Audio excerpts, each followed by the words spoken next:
Okay, તો આજે આપણે સીસીની પેટર્ન પ્રમાણે બેઝિક મેથ્સની શરૂઆત કરીશું.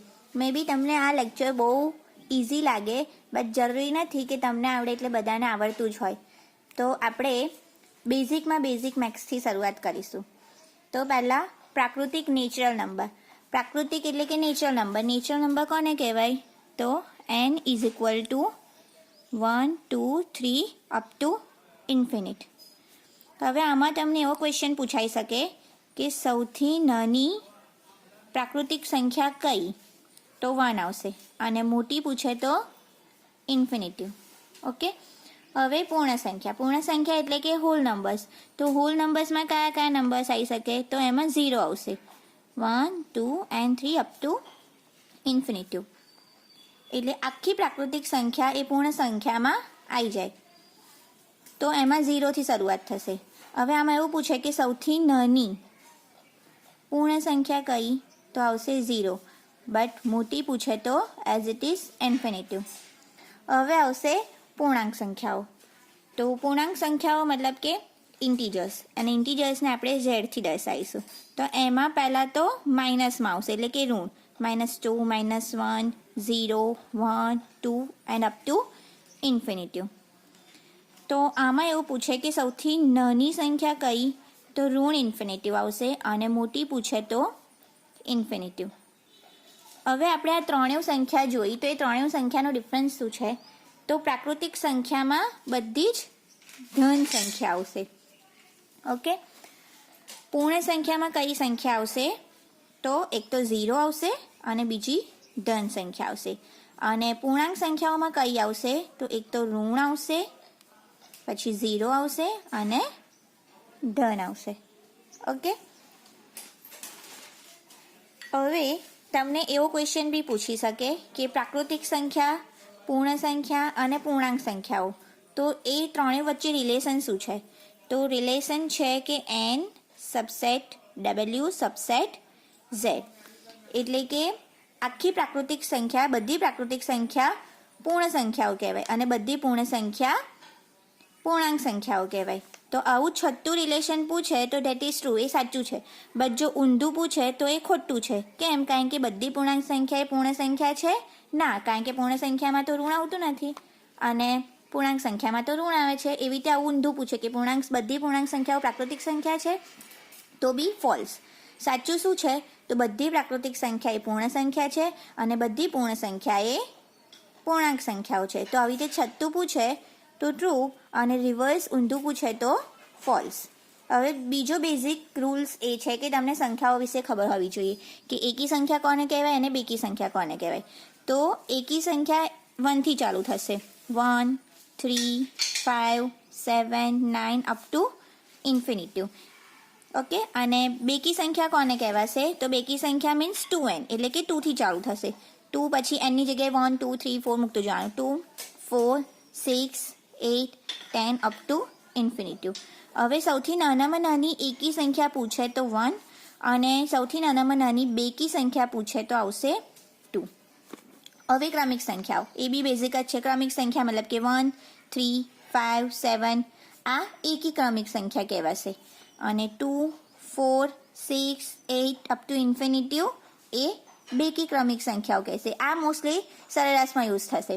ક્રમચય, સરેરાશ એ બધામાં કે એડિશન શું થશે, સબસ્ટ્રેક્શન તો નહીં પૂછાતું, પણ એડિશન અને મલ્ટિપ્લિકેશન પૂછાય છે. હવે વિભાજ્ય સંખ્યાઓ અને અવિભાજ્ય સંખ્યા. Now there is a big difference between એકી સંખ્યા, બેકી સંખ્યા, વિભાજ્ય સંખ્યા એન્ડ અવિભાજ્ય સંખ્યા. વિભાજ્ય સંખ્યા કોને કહેવાશે? તો એવી બધી જ સંખ્યા કે જેના ફેક્ટર્સ પડી શકે, એટલે કે એના ભાગ પડી શકે. બટ આ એની બેઝિક ડેફિનેશન નથી. ડેફિનેશન શું છે કે એવી સંખ્યા કે જેના ફેક્ટર્સ એટલે કે અવયવો 2 કરતાં વધારે હોય. મોર દેન કેટલા હોય? મોર દેન 2. ફોર એક્ઝામ્પલ 6 છે તો 6ના ફેક્ટર્સ કયા થશે? 6 1 ઝા 6 એન્ડ 3 2 ઝા 6. તો 1, 2, 3, 4 4 ફેક્ટર્સ આવે ને, દેટ મીન્સ 6 એ શું છે? વિભાજ્ય સંખ્યા છે. બટ અવિભાજ્ય સંખ્યા કોને કહેવાય? એટલે કે પ્રાઇમ નંબર કોને કહેવાશે? તો પ્રાઇમ નંબર મીન્સ એવી સંખ્યા કે જેના ખાલી 2 ફેક્ટર હોય. ફોર એક્ઝામ્પલ 3, તો 3ના આપણે ફેક્ટર કેટલા પાડીશું? તો 3 1 ઝા 3. એના સિવાય કોઈ બીજા ફેક્ટર છે, અવયવ છે? નથી. તો જેના ખાલી 2 જ ફેક્ટર પડે એને અવિભાજ્ય સંખ્યા કહેવાય. ઓકે, અને જેના મોર દેન 2 ફેક્ટર્સ એટલે કે 2 કરતાં વધારે ફેક્ટર્સ પડે તો એને વિભાજ્ય સંખ્યા કહેવાય. અને એકી અને બેકી સંખ્યામાં શું ડિફરન્સ છે? ખાલી એક નંબર્સનો ડિફરન્સ છે, જેમ કે 1, 3, 5, 7, 9. હવે આમાં તમે અહીંયા એવું ના કહી શકો કે જે સંખ્યાને ડિવાઈડ ના કરી શકાય કે ભાગી ના શકાય તેવી બધી સંખ્યાને એકી સંખ્યા કહેવાય. ના, એકી સંખ્યામાં ખાલી એક નંબરનો ડિફરન્સ આવશે, જેમ કે 1 છોડીને 3, 1 છોડીને 5, 1 છોડીને 7, 9 અપ ટુ ઇન્ફિનિટી. બેકી સંખ્યામાં તમે એવું કરી શકો કે જે સંખ્યાને 2 વડે ભાગી શકાય એવી બધી જ સંખ્યા બેકી સંખ્યા કહેવાય. આઈ હોપ કે તમને લોકોને એકી બેકી અને વિભાજ્ય અવિભાજ્ય સંખ્યામાં ડિફરન્સ ખબર પડી ગઈ હશે. નેક્સ્ટ છે સહ અવિભાજ્ય સંખ્યા એટલે કે coprime number. Now what do you mean by coprime number? એવા નંબર કે જેનો ખાલી કોમન ફેક્ટર એક જ હોય. ફોર એક્ઝામ્પલ 5 અને 7. તો આ 5 અને 7 બંનેને આપણે ફેક્ટર પાડીશું તો કોમન ફેક્ટર એક જ મળશે, જેમ કે 5 1 = 5, 7 1 = 7. તો આ બંનેમાં કોમન ખાલી 1 છે. આવું તમને ક્યારે એક્ઝામમાં પૂછાશે, જેમ કે એવું કીધું છે કે 35ના એવા ફેક્ટર પાડો કે જે કો પ્રાઇમ નંબર હોય. તો 7 5 = 35. તો 7 અને 5નો કોમન ફેક્ટર તો એક જ છે ને, તો એ કો પ્રાઇમ નંબર કહેવાય. એટલે આવું તમને એક્ઝામ્પલમાં પૂછાઈ શકે કે તમારે ખાલી કો પ્રાઇમ ફેક્ટર જ પાડવાના છે એવી રીતે. દેન નેક્સ્ટ આપણે જોઈશું સમમેય સંખ્યા અને અસમમેય સંખ્યા. Now what do you mean by સમમેય સંખ્યા? સમમેય સંખ્યા કોને કહેવાશે? તો એવી બધી જ સંખ્યા કે જેને આપણે P અપન Qના છેદમાં દર્શાવી શકીએ, જેમ કે P એટલે અંશ અને Q એટલે છેદ, where Q is not equal to 0. એનો મતલબ કે છેદમાં કોઈ દિવસ 0 હોવો જોઈએ નહીં. તો એ બધી જ સંખ્યા કેવી કહેવાશે? સમમેય સંખ્યા કહેવાશે. હવે સમમેય સંખ્યામાં ઋણવાળી બી બધી સંખ્યા આવી જાય, માઇનસવાળી 0 બી આવે અને પ્લસ બી આવે.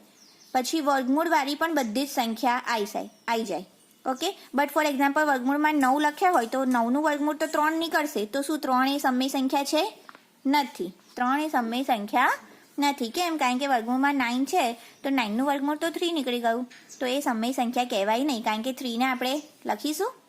હા, 3ને આપણે 3/1 લખી શકીએ. Sorry, that was my mistake. 3/1 આપણે લખી શકીએ. તો આ પણ શું છે? એક સમમેય સંખ્યા છે. નાવ અસમમેય સંખ્યા. અસમમેય સંખ્યા એટલે એવી સંખ્યા કે જેને આપણે Pના છેદમાં Qના ફોર્મમાં લખી શકતા નથી. તો એ બધી સંખ્યા કેવી કહેવાશે? અસમમેય સંખ્યા કહેવાશે. એમાં પણ ઋણ, 0 અને ધન બધી જ સંખ્યા આવશે. વાસ્તવિક સંખ્યા ઇઝ અ કોમ્બિનેશન ઓફ સમમેય સંખ્યા એન્ડ અસમમેય સંખ્યા. આ સમમેય અને અસમમેય બંનેને ભેગી કરીશું તો શું મળશે? આપણને રિયલ નંબર્સ મળશે. હવે આપણે આગળની સંખ્યાનું જે આપણે બેઝિક સ્ટ્રક્ચર જોયું હતું ને કે રિલેશન શું છે એમ. ફોર એક્ઝામ્પલ શું હતું relation? n subset w subset z. હવે આ બધા જ નંબર એમાં આવી જશે વાસ્તવિક નંબરમાં એટલે કે રિયલ નંબરમાં. તો પ્રોપર આપણને શું રિલેશન મળ્યું કે n subset w subset z અને z સબસેટ r. હવે આ છઠ્ઠું રિલેશન તમને પૂછે તો એ શું આવશે? ટ્રુ આવશે. બટ જો તમને રિવર્સ પૂછે આમ તો એ શું આવશે? ફોલ્સ આવશે. એ કોઈ દિવસ સાચું કહેવાય નહીં. આનો મતલબ કે n સબસેટ w પૂછે તો બી સાચું, w સબસેટ z પૂછે તો બી સાચું, n સબસેટ r પૂછે તો બી સાચું. બટ જો ઊંધું પૂછે તો એ શું આવશે? બધું જ ખોટું. એટલે શું યાદ રાખવાનું છે કે બધી પ્રાકૃતિક સંખ્યા પૂર્ણ સંખ્યા છે, બધી પૂર્ણ સંખ્યા પ્રાકૃતિક સંખ્યા છે અને બધી પ્રાકૃતિક સંખ્યા વાસ્તવિક સંખ્યા છે. જો છઠ્ઠું પૂછે તો જ સાચું, બાકી બધું ખોટું. હવે તમને એક્ઝામમાં કઈ રીતે પૂછાઈ શકે? તો -3 અને 7 વચ્ચે કેટલીક પૂર્ણાંક સંખ્યાઓ આવે છે. તો એની માટે તમારે પહેલાં શું સમજવું પડશે? સંખ્યા રેખા. તો હું એક સંખ્યા રેખા ડ્રો કરીને બતાવું, બધાને આવડતી જશે. વચ્ચે શું આવે? 0. જો તમે લેફ્ટ સાઈડ જશો તો સંખ્યા માઇનસમાં થતી જશે અને જો આપણે રાઈટ સાઈડ જઈશું તો સંખ્યા પોઝિટિવ એટલે કે ધન થતી જશે. ઓકે, હવે આમાં શું યાદ રાખવાનું છે? તમને એવું પૂછ્યું કે સૌથી મોટામાં મોટી ઋણ સંખ્યા કઈ છે? ઋણ સંખ્યા. તો સૌથી મોટી ઋણ સંખ્યા કઈ? જેમ જેમ આપણે આમ જઈશું ને એમ સંખ્યા શું થશે? ઘટતી જશે. દેટ મીન્સ -1 એ સૌથી મોટી ઋણ સંખ્યા છે. બટ એવું પૂછે કે સૌથી મોટી ધન સંખ્યા કઈ છે અથવા તો સૌથી નાની ધન સંખ્યા કઈ છે? નાની આપણે પહેલા લઈએ તો નાની ધન સંખ્યા કઈ થશે? જેમ જેમ આપણે આમ જઈશું એમ સંખ્યા શું થશે? વધતી જશે. તો તો સૌથી નાનામાં નાની કઈ છે? 1. અને મોટામાં મોટી પૂછે તો ઇન્ફિનિટિવ. ઓકે, હવે ક્વેશ્ચન શું છે કે -3 અને 7 ની વચ્ચે, -3 એટલે આ -3 અને 7 એની વચ્ચે પૂછ્યું છે આપણને, એટલે -3 અને 7 લેવાનો નહીં. તો રહી કેટલી? 1 2 3 4 5 6 7 8 અને 9. તો આન્સર વિલ બી 9.